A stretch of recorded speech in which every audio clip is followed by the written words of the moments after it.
बोलने का मौका दिया, मौका देने के लिए बहुत बहुत धन्यवाद पूरे भिल प्रदेश की ओर से। माननीय सभापति महोदय, राज्यपाल महोदय का भाषण सुना और जो लिखा हुआ हमें दिया वो भी पढ़ा। मैं सोच रहा था कि मेरी जो विधानसभा क्षेत्र है रतलाम जिले की सेलाना आदिवासी इलाका है, हमारे ही पास में झाबुआ जिला भी पड़ता है, अलीराजपुर पड़ता और धार भी पड़ता। पूरी तरीके से ये मान के चलो मोटा मोटा आइडिया 80% आदिवासी लोग रहते हैं। मैं सोच रहा था कि राज्यपाल महोदय के भाषण में होगा आदिवासी लोगों के लिए, हमारे समाज के हमारे इलाके जो लोग हैं वो ज्यादा गरीब हालात होने की वजह से और पढ़ाई लिखाई ठीक नहीं होने की वजह से ज्यादातर लोग दूसरे इलाकों में जाते हैं मजदूरी करने के लिए। देश आजाद हुआ आज तक लगभग 75 साल से ज्यादा का समय हो चुका। आज भी रतलाम जिले के, झाबुआ जिले के, मध्य प्रदेश के अलीराजपुर जिले से, धार जिले से आदिवासी लोग पलायन पर जाते हैं। और पलायन पर जब लोग जाते हैं तो उनको क्या समस्या होती है, क्या परिस्थितियां बनती, महिलाएं छोटे छोटे बच्चे लेकर के जाती हैं, वहां मजदूर भी सुरक्षित नहीं होता, काम करते हैं फैक्ट्री में या किसी ठेकेदार के पास तो वहां पैसा भी नहीं दिया जाता है। मैं ये सोच रहा था कि राज्यपाल महोदय के भाषण में होगा बेरोजगार जो आदिवासी इलाके में जो लोग हैं, पढ़ने के बाद नौकरी की तलाश होती है। मैं ये सोच रहा था कि नौकरी की व्यवस्था होगी, कहीं से कहीं तक आदिवासी इलाके में विशेष तौर पर नौकरी के लिए कोई व्यवस्था नहीं है। मेरी सेलाना विधानसभा क्षेत्र में मैं ये सोच रहा था कि अभिभाषण में होगा कि आदिवासी पढ़े लिखे युवाओं को प्रशिक्षित करने के लिए कोई ट्रेनिंग सेंटर खुलेगा या मेरे इलाके में छोटे छोटे उद्योग खुलेंगे जिसमें लोगों को रोजगार मिलेगा। इस प्रकार की कोई भी चीज अभिभाषण में नहीं है। मेरे जो आदिवासी इलाका है वहां से लोगों के पास थोड़ी बहुत खेती बाड़ी है। खेती बाड़ी तभी ठीक हो सकती है जब किसान को खेती करने में थोड़ी सहूलियत मिले। एक तो किसान को जब बीज खरीदना होता है तो बीज महंगा दिया जाता है और नकली बीज दिया जाता। दूसरा, उसको बीज बोने के बाद में खाद की जरूरत पड़ती है किसान को, तो खाद समय पर नहीं मिलता। और तीसरा, बिजली की कैसी स्थिति होती है किसान को सिंचाई करने के लिए। सीनियर वरिष्ठ सदस्य माननीय रावत साहब ने बता दिया आपको। इस बुरे दौर से किसान गुजरता। मैं सोच रहा था कि अभिभाषण में किसानों के फायदे के लिए कुछ होगा, लेकिन अभिभाषण में ऐसा कुछ नहीं मिला।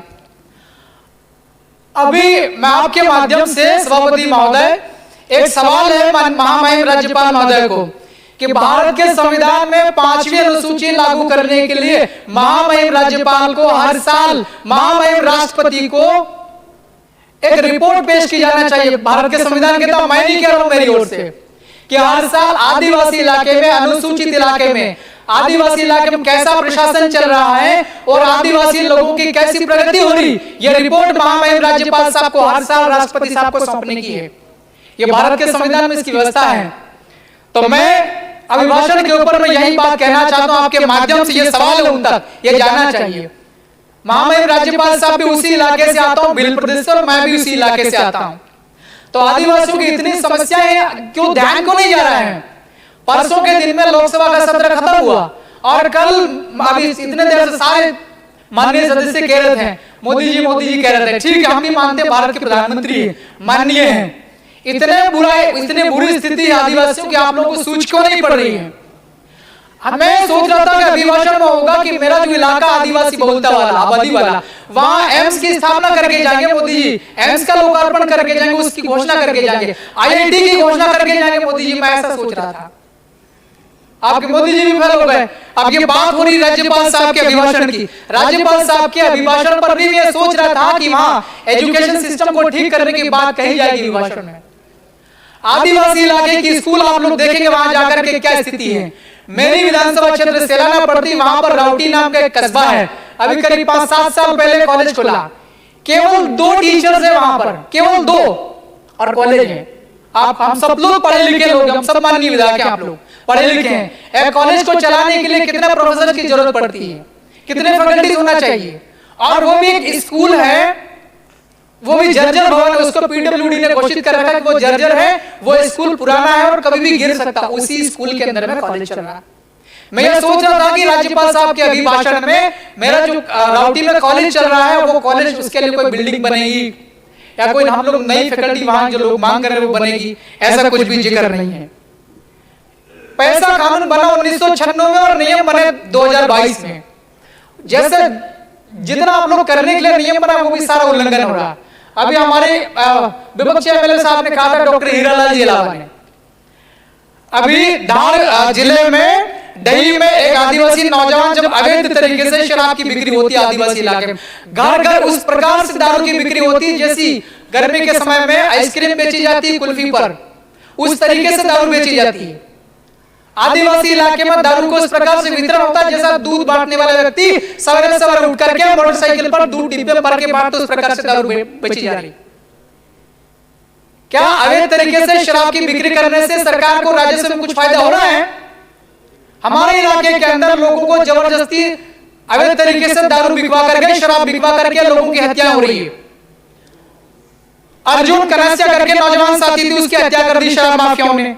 और मेरा रतलाम जिला पड़ता, वहां बिलपांग थाना क्षेत्र है, 5.97 करोड़ की शराब अवैध उसकी हो रही थी, ट्रांसपोर्ट हो रहा था, 2 कंटेनर में भर के शराब पकड़ ली पुलिस कर। अभी माननीय सभापति महोदय, आपके माध्यम से मैं सरकार को कहना चाह रहा हूं, 6 करोड़ की शराब पकड़ी पुलिस और आबकारी विभाग के अधिकारियों ने मिलकर और उसको पूरा मामला दबा दिया।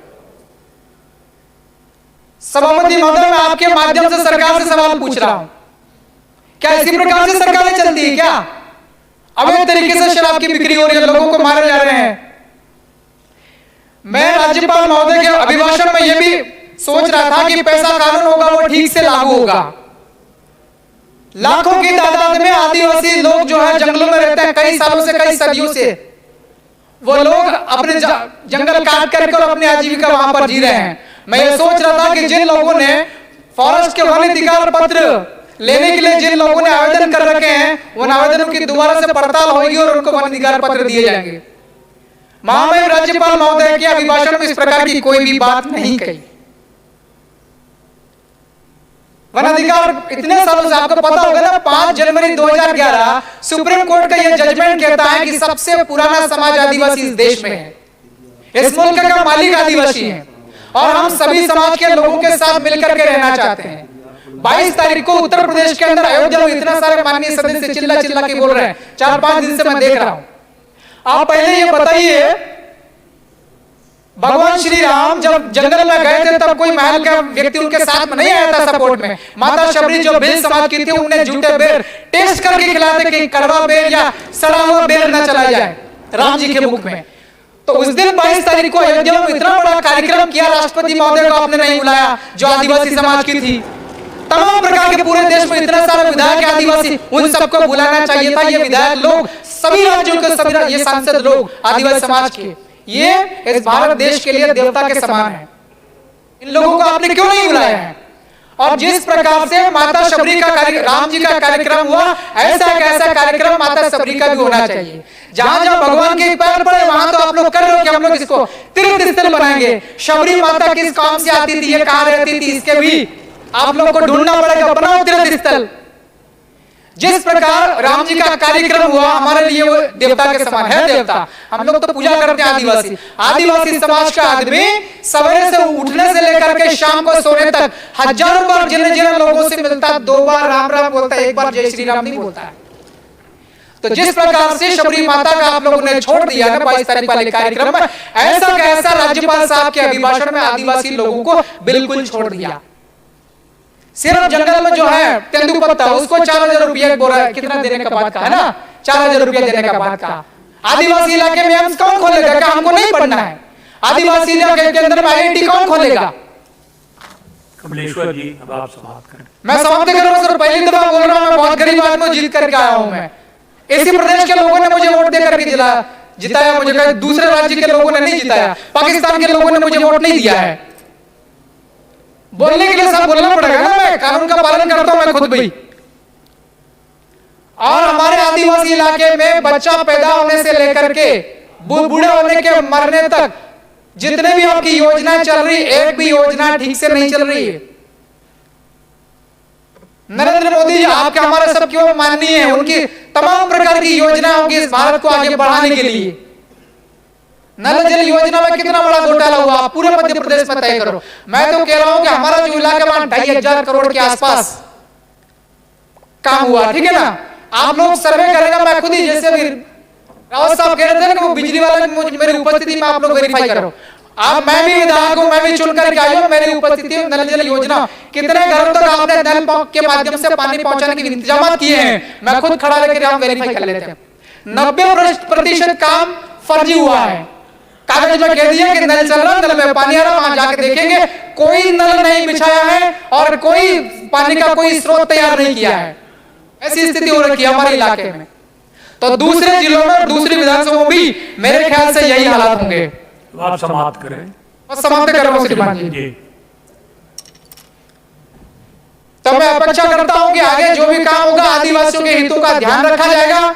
और बोलने के लिए मौका दिया, बहुत बहुत धन्यवाद, शुक्रिया। जय भील प्रदेश।